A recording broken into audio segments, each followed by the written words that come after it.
Hogyan készülj fel egy állásinterjúra? Szeretettel üdvözöllek, Tímán Krisztina vagyok, álláskeresési szakértő.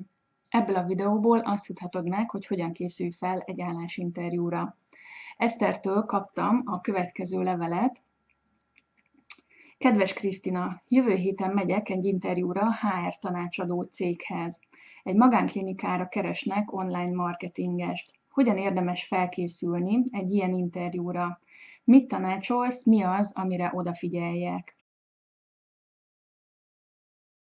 Mivel HR tanácsadónál lesz az interjú, a következő témákra mindenképpen számíts. Rá fognak kérdezni a szakmai tapasztalatodra, kíváncsiak lesznek a személyiségedre, kíváncsiak lesznek a motivációdra, arra, hogy mit tudsz a cégről, ahová jelentkeztél, és a fizetési igényedre is mindenképpen rá fognak kérdezni. Ami a felkészülést illeti, az első és legfontosabb dolog, hogy tudj mindent a magánklinikáról, ahová jelentkeztél. Nézd meg a honlapjukat, esetleg, hogyha van Facebook oldaluk, tudd a cég történetét, tudd, hogy hányan dolgoznak ott, tudd, hogy milyen szolgáltatásaik vannak, és fontos, hogy az egészségügyi szakkifejezésekkel is tisztában legyél. Az állásinterjún majd magabiztosnak kell lenned. Ezt legjobban úgy érheted el, hogyha otthon felkészülsz az erősségeidből.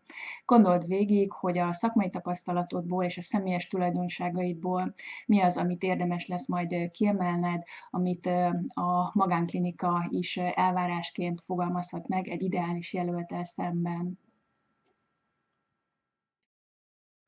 Készülj a sikereid korábbi szakmai eredményeid bemutatására is. Hogyha teheted, akkor számszerűsítsd ezeket az eredményeket. Ez azért is fontos, mert hogyha marketing területre jelentkezel, azért ott vannak olyan eredmények, vannak olyan feladatok, amelyeket igenis számszerűsíteni szoktak, és így mérik egy munkatárs eredményességét, hatékonyságát. Készülj fel kompetencia alapú HR-es kérdésekre is. Ezek a tanácsadói interjúkon nagyon gyakran előfordulnak. Kompetencia alapú kérdés lehet például az, hogy mondjon egy példát, amikor az előző munkahelyein stressz helyzettel került szembe, vagy amikor konfliktus helyzetet, vagy valamilyen problémás helyzetet kellett megoldania. Ilyenkor valóban egy konkrét példát, egy konkrét helyzetet kell elmesélned, röviden, lényegre törően, mi történt, mi volt a szituáció, és hogy hogyan oldottad meg. Legyenek ötleteid, javaslataid is a magánklinika számára. Nézd meg a weboldalukat, tényleg a Facebook oldalukat, és gondolkodj el azon, hogy te ott online marketingesként mi az, amit másképpen csinálnál, mi az, amit javítanál, mit javasolnál nekik, hogy hogyan építsék fel a marketingrendszerüket, hogyan javítsák azt, hogy a lehető legtöbb ügyfelük, megbízójuk legyen. Készülj kérdésekkel is.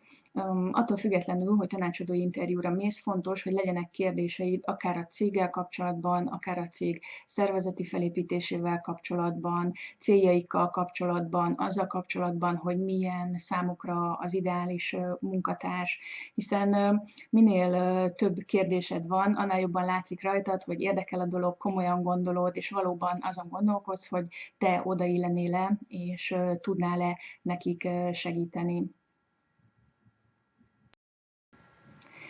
Utolsóként készülj fel a bérigényre vonatkozó kérdésre, a tanácsadói interjúk kötelező eleme, tehát tud határozottan elmondani, hogy milyen fizetés az ideális a számodra. Fontos tehát, hogy nagyon jól felkészülj a cégből, ahová jelentkeztél, de magadról is tudj határozottan és magabiztosan beszélni. Ha még több tippet szeretnél az álláskeresésedhez, nézd meg a weboldalamat, a www.timalkristina.hu-t, és iratkozz fel az ingyenes online tanfolyamomra. Sok sikert kívánok az állásinterjúthoz!